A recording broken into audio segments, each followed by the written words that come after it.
evening, let's have a look at the headlines. In the headlines tonight, activists appeal for affirmative action to conserve the environment.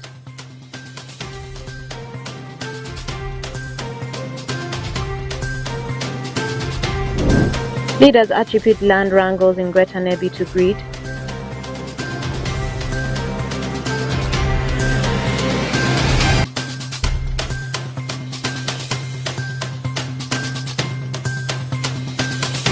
And primary schools in Arua City register low turn-up of learners. This and more in the NILE News Bulletin.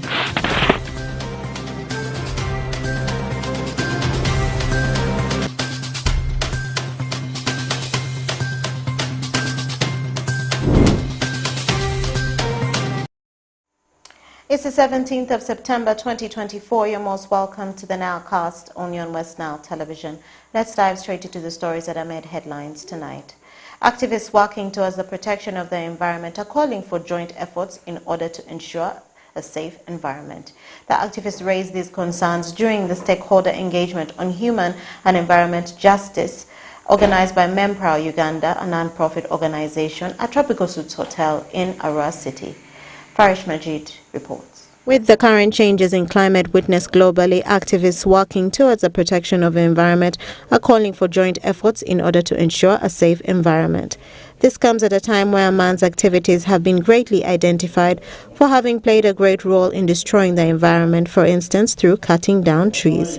According to the activists, to protect the environment from destruction, there's need for mindset change so that people can desist from the practices that are likely to harm the environment.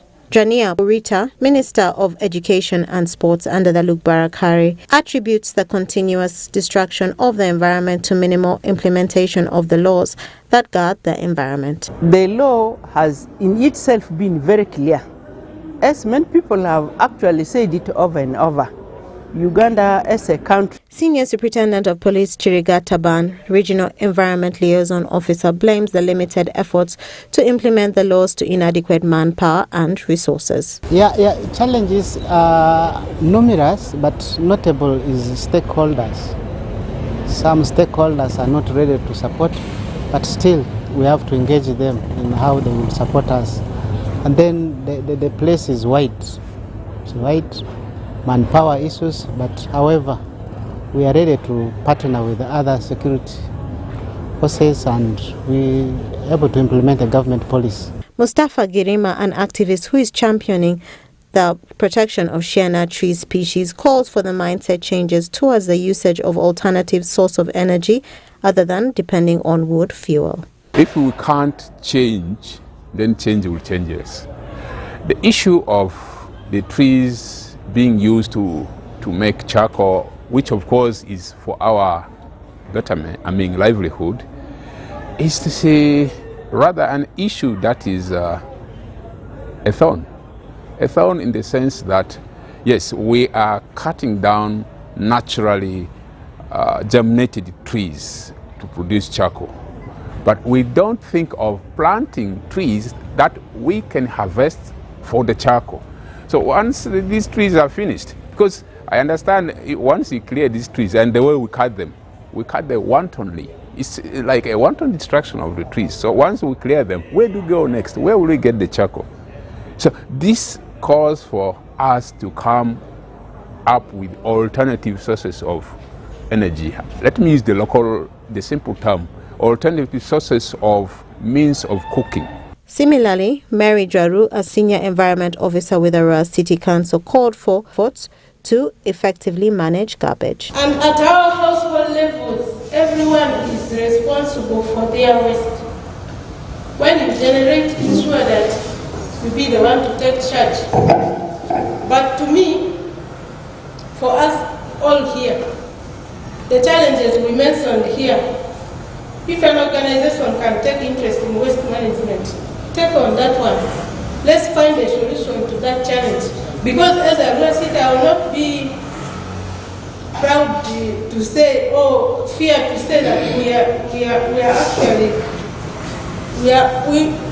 don't have resources to manage all these very many challenges you were looking at. Sheila Apini, the Northern Region Program Coordinator working with Action Aid, is of the view that women are most affected by the effects of climate change. They are young women. Again, we have women that are persons living with disabilities that are severely impacted by the climate effects. We also have young mothers. And so, in the year 2021, we saw a rise in teenage pregnancies. In this region, particularly, data has that we have so many young mothers. And so this was escalated because of the COVID period when the children were out of school. And so we have a problem to deal with. And now the young mothers do not have alternative sources of fuel. And so when we get to the forests. The activists raised these concerns during a stakeholder engagement on human and environment justice organized by Men Proud Uganda, a non-profit organization at Tropical Suits Hotel in Aras City. Parish Majid, Okumuringa Christine, for West Nile Television, Nilecast.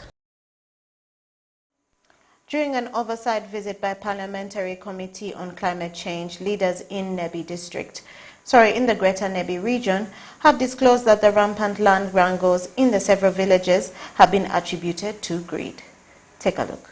The rampant land wrangles in several villages in Greater Nebi have been attributed to greed. Those with limited pieces of land want to use violence to acquire more land so as to sell to others.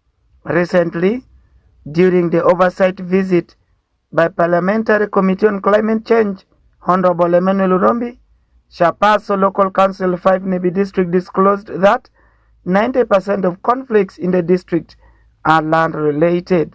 I told, one day we met with His Excellency the President, I told him the next revolution, if you are not careful as an RM government and the government to come, will be the revolution on land issues. I think we have not discussed comprehensively enough the issue of land. Then also, as His Excellency normally he is having initiative of educating and creating awareness among its people on how they must manage land, not distribute and the rest. He says the most affected districts are Pakwach and Zombo, where the majority of the victims have been tortured and killed. But one question is, from the traditional perspective or point of view, have we involved the traditional leaders enough, church leaders enough, and then the local person in the community with this kind of mindset? We need to involve them right from the beginning. Otherwise, the issue of land wrangle is alarming. I don't want to hide in Nebi. Urombi has stressed for the need for sensitization and community dialogue among the warring clans to solve the problem with the involvement of local chairpersons and elected leaders. He notes that many times courts do not solve land wrangles, as at times justice gets delayed, yet the majority of the affected persons, like vulnerable women, orphans, and disabled, are left out. They will cause it like drunkenness and the rest. And even now in the community, it has come out that most of these people, you see, they are over drinking, they look disorganized. They say the uncle has bewitched him because he wants the land from the father.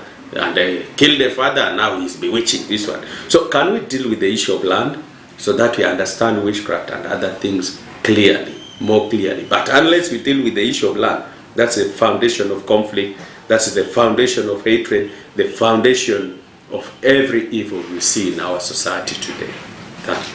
However, Olama Stephen Clay, Assistant RDC Nebi, equally urged the cultural leaders to involve other government agencies in solving land issues. Well, since we reported in April 2024 up to now, we have experienced a lot of land dispute cases. And we have a lot of obligations to fulfill as we have been mandated from the Office of the President: patriotism, Pan-Africanism, fighting corruption, mobilization, and also handling these issues of land, because we are preparing people for 2026. He assured the people of Greater Nebi that they will engage all parties in a community dialogue to bring peace to the affected persons. We want people to be secure, to be peaceful, so that by the time they are voting for us, they are secure, there's security. Because people who have wrangled, they cannot vote, because you find that atmosphere of peace and tranquility is lacking. These highlight the importance to promote the rights to own land, unity among the communities. Alfred Jawok, West Nile TV, Nilecast. Moving on to Ajimani District, parents in Ajimani District have been called upon to support their children with scholastic materials and send their children to school as the schools reopened for third term. Take a look. Following the reopening of all schools in Uganda for the third term after the holidays, parents in Ajimani District are called upon to support their children with scholastic materials and send their children back to school. While speaking to journalists on 16th September 2024, Dimma Robert, the district education officer at Ajimani, said since it is the third term, which is the term that will promote children to another level of education, all children should be at school so as to encounter with the subjects. It is, as we know, is a promotional term, and many things have to happen very fast. One is the parents need to really send the children early to school so that the teachers can catch up with all that they could have left as a backlog in term 2. Dima, however, calls on all the parents to make sure their children report to school early as they are looking for other things.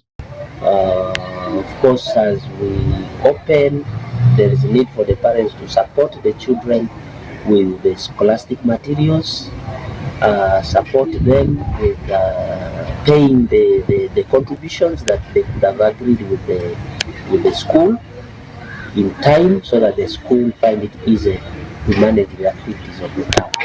Mr. Sokori Francis Patrick, the deputy head teacher, Redeemer Primary School, said the school have registered low turn-up of learners on the first day and appeals to parents not to delay the learners at home as they continue looking for some requirements like scholastic materials because normal lessons have already kicked off. And so most of those who are absent today are those children who are staying within the school premises. And so we assume the parents are still preparing them and looking for those requirements that the school needs them to bring. And it's the reason why some of them are not present today. Since as soon as we open, we're not going to be waiting for those children who are at home. We immediately start off our lessons. And today, even the time you arrived here, you witness I was in the class. So we are not waiting for those children who are still at home. I appeal to the parents that they should hurry up and bring our children, because what we have taught today may not be repeated in the next lesson. That term officially kicks off on the 16th of September 2024, but majority of the schools in Ajimani district have registered poor turn-up of the learners, something which the stakeholders believe could highly result into poor performance of the learners at the end of the year and in the near future if it is to continue. Start of our lessons. And today, even the time you arrived here, you witness I was in the class. So we are not waiting for those children who are still at home. I appeal to the parents that they should hurry up and bring our children, because what we have taught today may not be repeated in the next lesson. That term officially kicks off on the 16th of September 2024, but majority of the schools in Ajimani district have registered poor turn-up of the learners, something which the stakeholders believe could highly result into poor performance of the learners at the end of the year and in the near repeated in the next lesson. Third term officially kicks off on the 16th of September 2024, but majority of the schools in Ajumani district have registered poor turn-up of the learners, something which the stakeholders believe could highly result into poor performance of the learners at the end of the year and in the near future if it is to continue.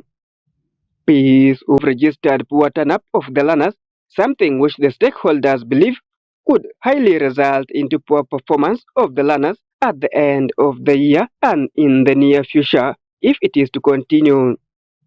Peace Oshaki, Ojima Alan, West Nile Television, Nilecast.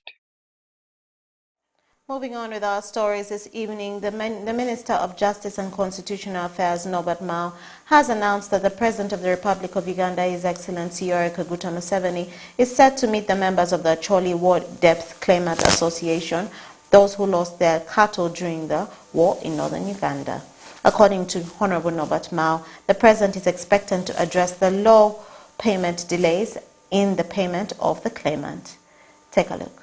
In an interview with the press today, the Minister of Constitutional Affairs, Norbert Mao, says that the President of the Republic of Uganda, Yoweri Kaguta Museveni, is coming to address the key issues hindering the compensations of those who lost their animals during the 2 decades of war in Acholi sub-region.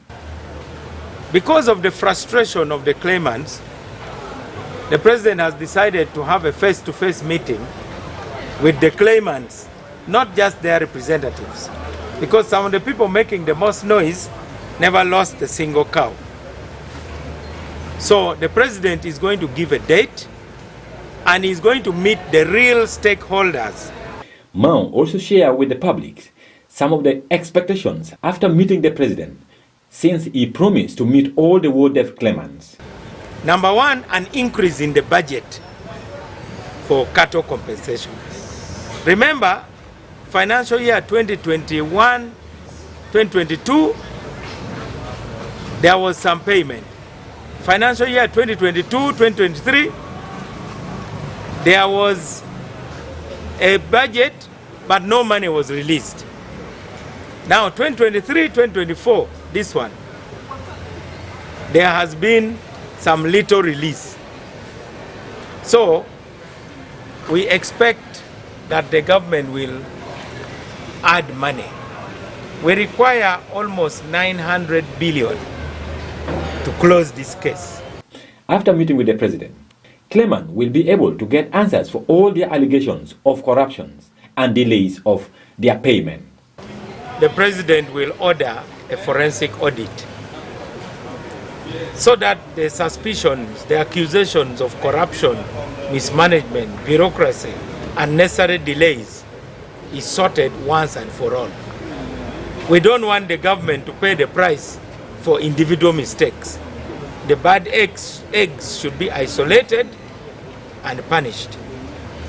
We also expect that there will be transparency from those who are representing the cattle claimants, because it looks like even the claimants themselves are complaining against those who claim to represent them, their associations.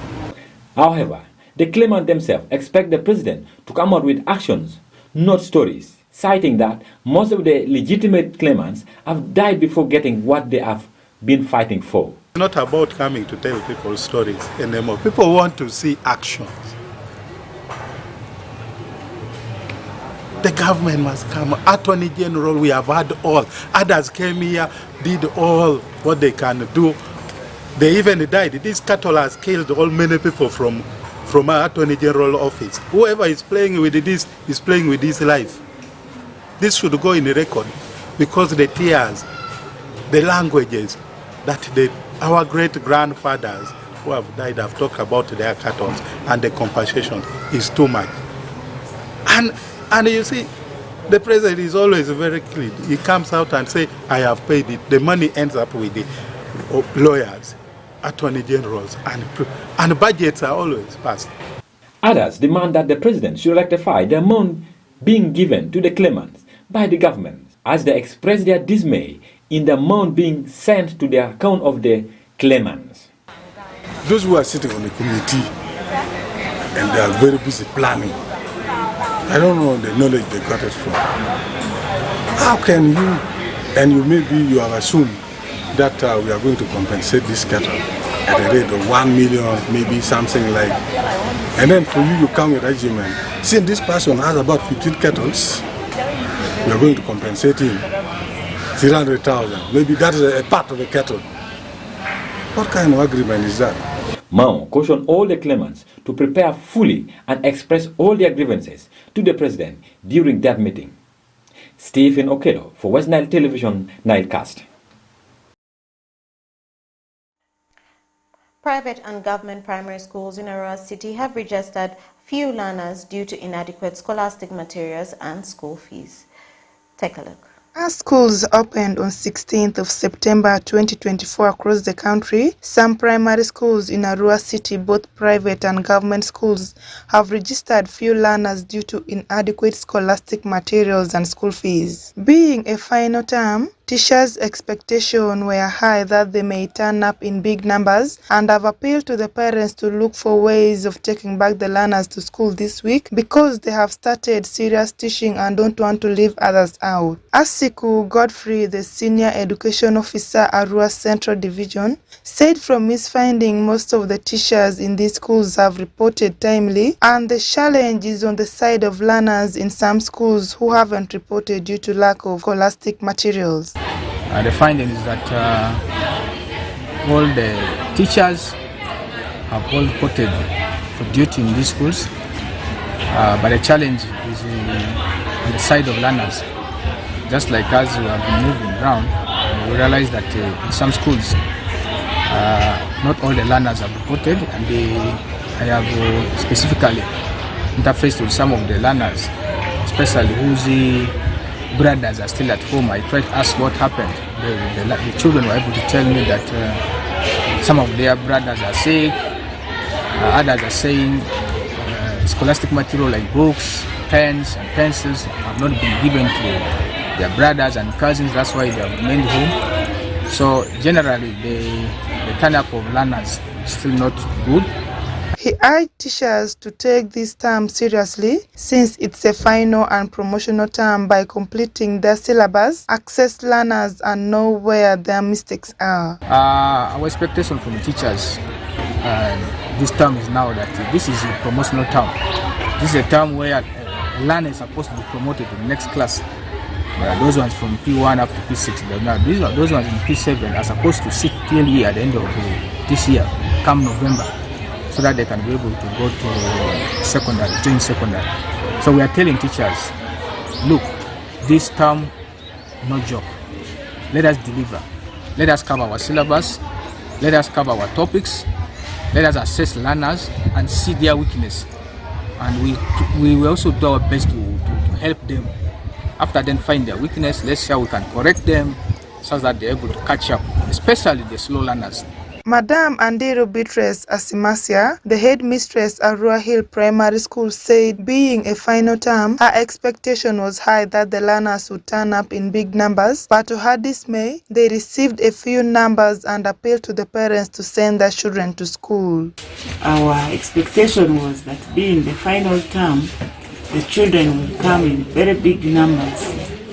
But to our dismay, we only received 1,010 pupils today from P1 up to P7 out of 2,306.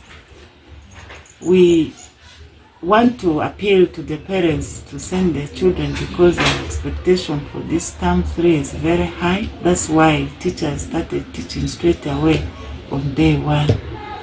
We appeal to the parents that let them send their children because this is the final term and where teachers are doing the final touches. Mr. Iconox Gordon, the deputy head teacher at Good Day Primary School, said they have so far registered a good number and some few are home, hoping that before the weekend they would have all reported and the teachers have started teaching already. We had a good start. We registered 41 boys and 48 girls, a total of 89. On the part of the teachers, we registered 12 teachers present. Out of these, 7 are females and 5 are males. Otherwise, all is well. Lessons started today. We are going on well so far.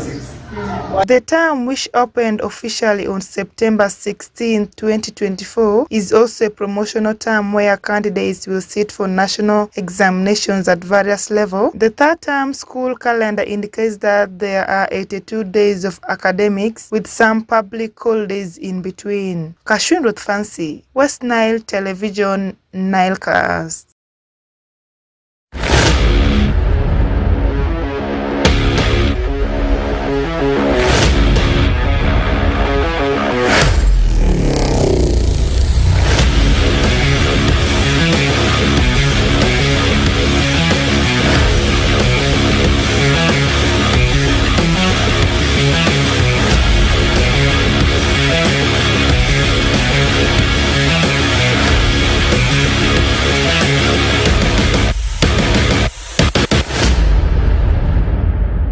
UEFA Champions League is returning tonight, and some of the teams that have not been there in the world of Champions League, they are coming back, the likes of Aston Villa and also Slovan Bratislava. But before that, the anchor is Oraku Benson Pastore. This is not whistle time, but this is Nilecast Sports, but we discuss the same thing of what continues to happen in the world of sports. And I can also confirm to you the third qualifying round in EFL Cup, whereas Carabao Cup is also bouncing back tonight with the likes of Manchester United playing teams like Barnsley. But let's start with the UEFA Champions League. We are just some few minutes away for the game between Juventus and the team of PSV Eindhoven, and this game is a quarter to the hour of 8 p.m.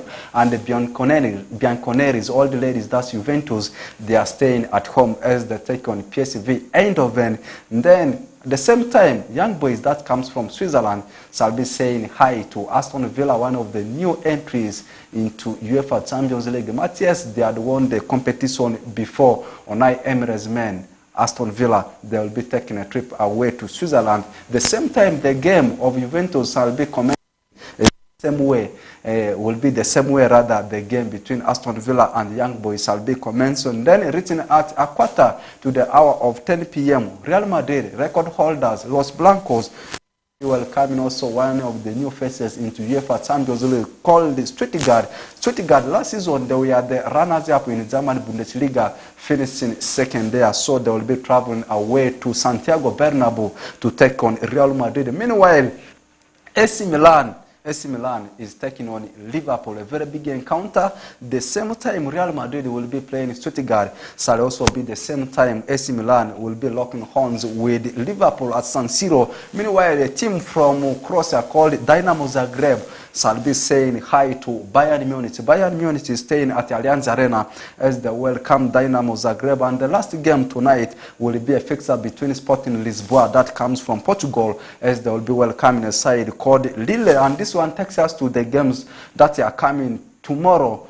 Bologna, also one of the new faces, this time in the UEFA Champions League, they will be welcoming one of the giants from Ukraine called Shakhtar Donetsk. And Strasbourg will be saying hi to, in fact, they are traveling away to Czech Republic to take on Sparta Prague, and both games, they will be starting at a quarter to the hour of 8 p.m. tomorrow. Then at a quarter to the hour of 10 p.m., that's when you will be expecting a huge clash between Club Brugge, that comes from Belgium, as they will be welcoming Westfalenstadion-based club called Borussia Dortmund. And the biggest game tomorrow shall see the game between Inter Milan, as they will be traveling away to England to take on Manchester City. And the last game to be played tomorrow shall be a clash between Paris Saint-Germain, as they will be sitting at Principality des Parcs des Princes to say hi to one of the new entries into UEFA Champions League. Do you know what? One secret ahead of this season's UEFA Champions League is that we have new clubs.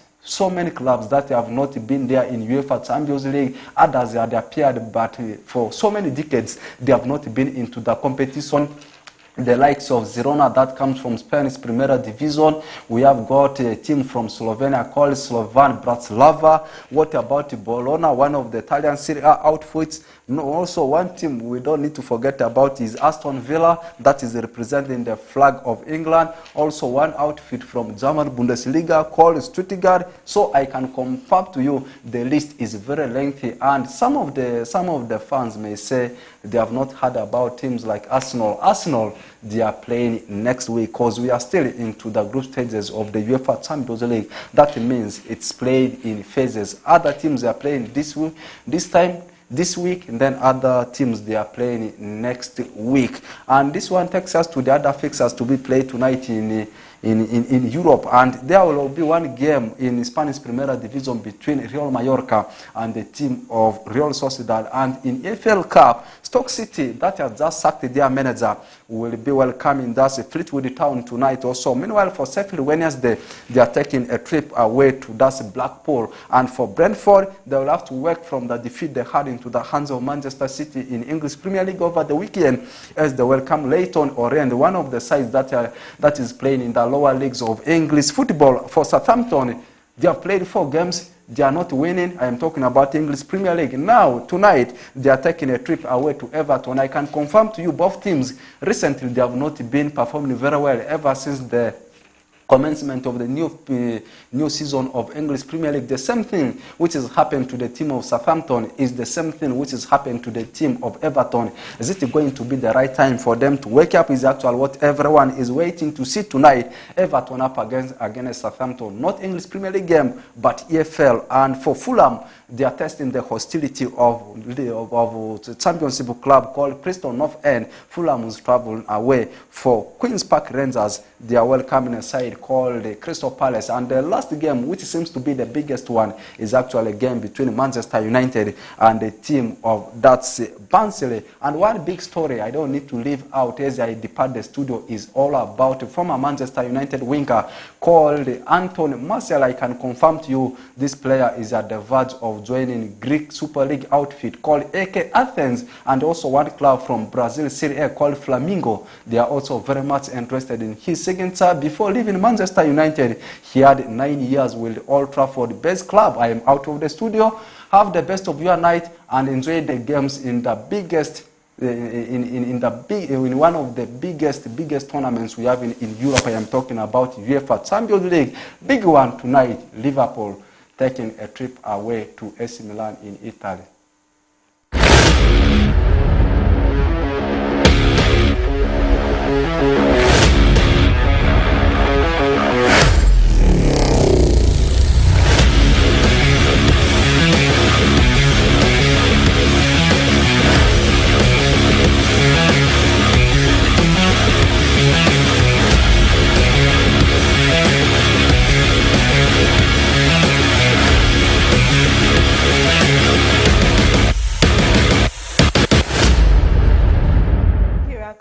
For story for that sports news and that sports highlight. Viewers, we've come to the end of the NILEcast on West Nile Television. Thank you always for being with us from the beginning of the NILEcast to